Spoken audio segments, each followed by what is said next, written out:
So tomorrow, the Met Council is going to vote on its Imagine 2050 plan, which sets the long-range policy foundation for everything from housing to transportation in the Twin Cities metropolitan area. And part of what the council will be voting on is its population forecast. That helps them plan for the future. So it talks about where we are growing and why. Heidi has some of those answers already tonight.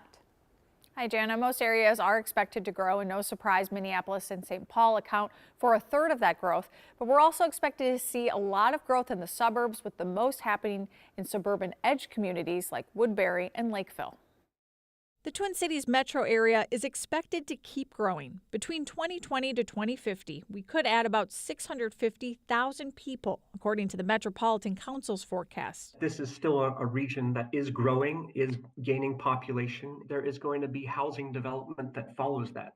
So the forecasts are, in one sense, a window into where we expect new real estate to be added and developed and available for future renters and home buyers. Todd Graham, principal forecaster at the Met Council, says the forecast is part of their Imagine 2050 regional plan. They're able to use the info to plan for not just housing, but transportation, parks and trails, land use, and wastewater service. Minneapolis is projected to surpass 500,000 by 2050 by adding about 84,000 people. St. Paul is forecast to add nearly 27,000. We expect about 1/3 of the growth the next 3 decades to be in urban and urban edge communities toward the center of the region, another 61% in the suburbs and the suburban edge. That's about 6 percentage points more suburban than 2010 to 2020. The decade ending 2020 was a very urban growth-centered decade with a lot of growth happening in Minneapolis and the center of the region. The fastest growing cities, Carver's population is expected to nearly triple from about 5,200 to 14,900 by 2050. Carver County is expected to have something like 50% growth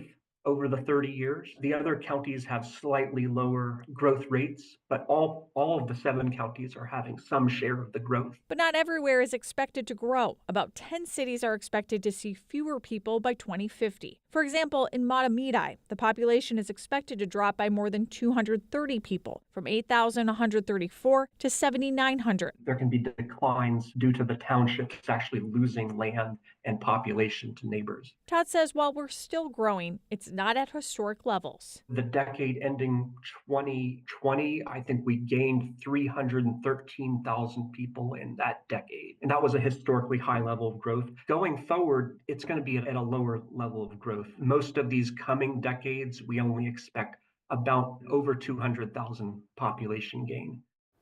Todd says more people working remotely could explain some of the shift we're seeing. Met Council members vote on the plan tomorrow, and if you're interested in seeing your city's forecast, there's an interactive tool online that allows you to look it up for each decade until 2050, Jana. So if the Met Council adopts this Imagine 2050 thing tomorrow, what does it actually mean for the cities around here? Yep, so the Met Council's plan includes things like minimum density requirements for housing, which is expected to go slightly up, but then it's up to each city to come up with their own plans from there on how to accommodate for growth in their cities, Jana. Fascinating. Like, how do you even project that? I don't know. Oh, come on. We need more time. I was going to say, you're going to just make it make sense, Heidi, but I appreciate the report. Interesting stuff for each city. Look yours up if you're interested.